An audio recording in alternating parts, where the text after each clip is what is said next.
जैन साहब, अव्वल तो देखिए एक चीज मैं मानता हूं कि उत्तर प्रदेश के पूर्व मुख्य सचिव ने एक बार मुझे अपना अनुभव बताया।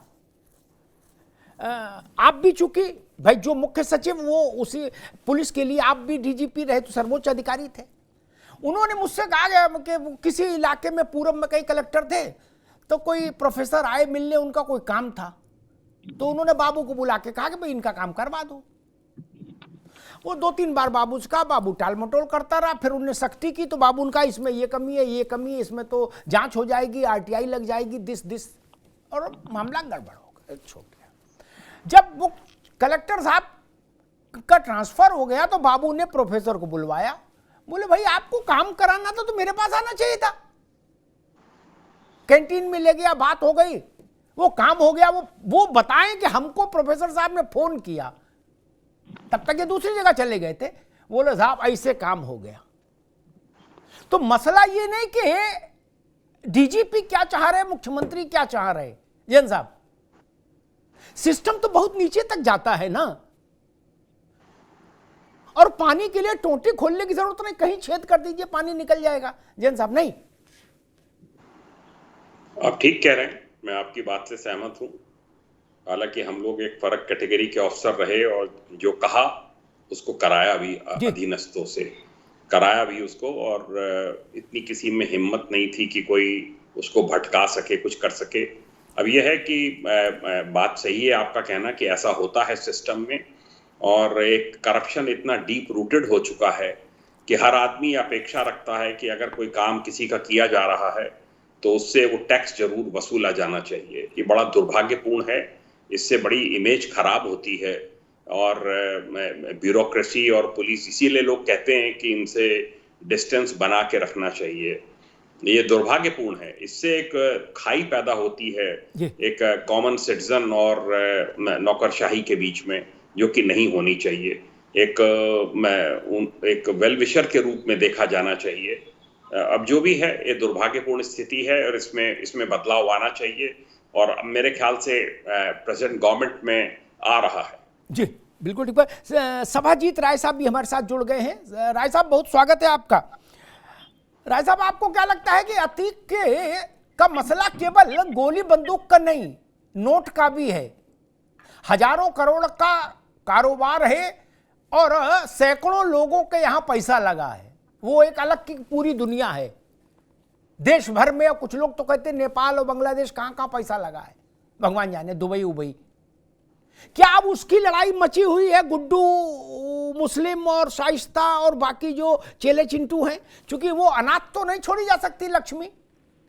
राय साहब, ऐसा है अग्निहोत्री जी, पहले मैं एक थोड़ा सा आपसे अनुरोध करूंगा जी कि इस समय हमारे पुलिस विभाग के वरिष्ठ अधिकारी टीवी पर आते हैं और वो ये कहते हैं कि एक आदमी ने एक दिन कहा कि मैं एसपी सिटी इलाहाबाद था और एक दरोगा को अतीक ने थप्पड़ मारा, एफआईआर लिखाया, और जब मैं गिरफ्तार करने गया तो उस अतीक ने कहा कि तुम्हारी हैसियत से गिरफ्तार कर लोगे।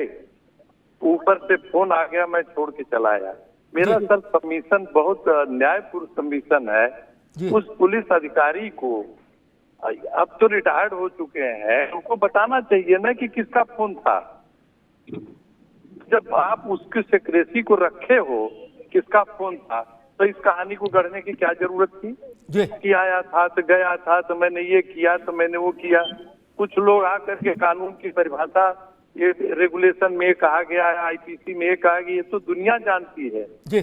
आप इम्प्लीमेंटेशन क्या कराते हैं? जिस कुर्सी पर आप बैठे हैं उस कुर्सी पर बैठ करके ये कहना कि ऐसा मैंने नहीं किया, मैंने ऐसा नहीं किया, ऐसा देखिए, ऐसा ऐसा अभी ये मुलजिमान से इंट्रोगेशन हो रहा है, एक बातें निकल के आ रही है फिल्टर होके, वो कह रहे हैं मैं शौकिया, मैं एक कार्य किया कि मैं बड़ा माफिया बन जाऊं। जहां पर इतनी बड़ी पुलिस थी और सब कुछ था, तो वो माफिया बने नहीं, वो तो प्लांट वे में है जी। और वो नहीं तो 20 इतने बड़े झुंड में, और उस मतलब यह कल्प्रिट को एकदम बिल्कुल उसके पास पहुंचा करके उसके मस्तक पर गोली लगा। ये तो इसको इग्नोर किया नहीं जाता। क्यों नहीं स्पष्ट हो रहा है कि आखिरकार इसके पीछे लॉजिक क्या है, कौन व्यक्ति पीछे पड़ा है? तो आप ऑलवेज कंसील करके खिल आकर के मान लीजिए अभी कहूँ कि मैं ये किया तो वो किया, उससे गाड़ी नहीं चलेगी। अभी आपने कहा ना कि अगर है तो बोलिए कि ये है, वो नहीं हो रहा है सर। और इसीलिए मुलजिम भाग रही है, वो भी भाग रहा है, सब भाग रहे हैं। आप कंक्रीट पर आज जो कुछ करना है, मैंने आपको पहले एक दिन डिबेट में मैंने कहा था कि मिस्टर अपनी नौकरी जी और हो गए हैं 5 साल, उनसे आप पूछ लीजिए। ठीक बात कह रहे हैं जी सभाजी जी, ठीक बात आप कह रहे हैं जी। आते हैं दोबारा मैं आपके पास। राजेश राय जी, एक बात बताइए, जांच, कायदा, कानून, आईपीसी अलग एक चीज है, लेकिन एक होता है जन विश्वास, जनता किस बात पर विश्वास करेगी, ठीक, वो चीज भी बड़ी महत्वपूर्ण है। अभी पब्लिक परसेप्शन ये है कि ये 3 लड़के पकड़े हैं, इसको अतीक और अशरफ को मारते हुए हैं, उत्तर प्रदेश क्या देश में कहीं कोई ये मानने को तैयार नहीं कि ये इन्होंने अचानक से ताकत का इंजेक्शन लगाया और इनके बाजुओं में इतना जोर आया, इनने कहा भरे पुलिस के 100-200 जवानों के बीच में AK-47 लिए पुलिस वाले, उसमें प्रयागराज में अतीक को मार देंगे क्या? कोई स्टोरी भरोसा करने को तैयार नहीं। और बार बार वही स्टोरी आ रही कि उसको पूछा गया, इंट्रोगेशन हुआ, क्या बोलते हैं, हाँ इंट्रोगेशन, तो उसने कहा जी मैं डॉन बनना चाहता था, मैं खुद, मेरा अपना गिरोह है, मैं खुद डॉन हूं। राय जी नहीं, अब ये बात तो वैसे कहानी है तो कि ठीक हो, मतलब कहानी भी बनाओ तो सलीम जावेद टाइप की तो हो, शोले टाइप की, जंजीर टाइप की नहीं। वो पता नहीं किसने कहानी कहां से बनाई है, जो उनका बयान है वो चल रहे हैं, और हम तो ये उम्मीद कर रहे थे और अभी भी कर रहे हैं जी कि इंट्रोगेशन में जो सारी बातें आनी चाहिए, क्योंकि इंट्रोगेशन में मैं जो समाचार पत्रों के माध्यम से जो पढ़ने में आ रहा है, सुनने में आ रहा है, वो ये आता है कि वो 3 अकेले नहीं थे, 3 नहीं थे, उनके साथ में 2 हैंडलर भी थे, वो भी मौके पर मौजूद जी।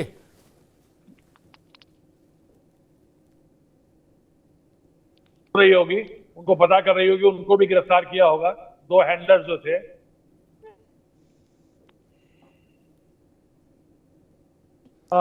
अतीक से मिलने के लिए जेल गए थे, वहां पर उनकी फोटोग्राफ्स मिली सीसीटीवी में, तो अतीक से मिलने क्यों गए थे, क्या कनेक्शन था? तो इन कनेक्शंस को जब तक चूल से चूल मिला करके इंट्रोगेशन में सारी चीजें निकल के आनी चाहिए। और ये बात तो बिल्कुल अपने में बड़ी जाहिर सी लगती है कि वो 3 अकेले जो है वो 3 लोगों ने ये प्लान किया हो कि जाके हम ऐसा कर लें, ऐसी प्लानिंग वो कर नहीं सकते थे। ये जो प्लानिंग थी, जो वो बहुत ही मेटिकुलस प्लानिंग थी और बहुत दिमागदार लोगों की प्लानिंग थी, और कोई बड़ी बात नहीं है कि ये जो प्लानिंग है इस गैंग के अंदर से ही कहीं से हुई हो, किसी को पकड़ा हो, कहीं किसी को जोड़ा हो, कुछ किया हो। जी प्रेम प्रकाश जी, आप चूंकि अभी हाल में वहां लंबे समय तक इलाहाबाद रहे, प्रयागराज, मेरे दिमाग से बार बार इलाहाबाद आ जाता है, प्रयागराज नाम है भैया, तो एक थ्योरी ये भी चल रही है कि गुड्डू मुस्लिम जो है उसका बायोडेटा ऐसा है कि जहां रहा उसने वहां का बंटाढार जरूर किया। तो एक थ्योरी चल रही है गुड्डू मुस्लिम ने गद्दारी की क्या, एक क्योंकि हर आदमी चाहता है, और हम लोग पुराने दौर में देखते थे गिरोहों में सरदार बनने की ललक सब में होती थी। जब चंबल का जमाना था तो एक दिन सोते पे उस्ताद को मार के चेला हो जाता था उस्ताद, ये तो हम लोगों ने देखा ही है। एक दूसरी बात इसी में ये इंट्रोगेशन हो रहा बंद कमरे में, आलोपी बाग में तो हो नहीं रहा, चौराहे पर। ये कौन सूत्र है जो ऐसी फालतू बातें फैलवाता है मीडिया में कि सूत्र बता रहे हैं कि उसने कहा ऐसा, उसने कहा ऐसा? ऐसा नहीं लगता इससे मजाक ज्यादा बनता है? ये सब प्रक्रिया कर तो पुलिस वाले रहे, जो इंट्रोगेशन में जिनका इंट्रोगेशन हो रहा वो तो आके बताने वाले नहीं, ये पुलिस के ही लोग बता रहे हैं ना ज्ञान की बातें कि उसने ये बोला, सन्नी ने ये बोला, मन्नी ने ये बोला। आपको नहीं लगता इससे हास्यास्पद स्थिति पैदा होती है? एक, और दूसरा गुड्डू मुस्लिम। प्रेम प्रकाश जी, इसमें जो एक खास बात देखने में आ रही है, मैं पहली बार देख रहा हूं कि इतनी बड़ी बड़ी घटनाएं हो गई जी, और उसके बाद कोई पुलिस की कोई प्रेस कॉन्फ्रेंस नहीं हो रही जी।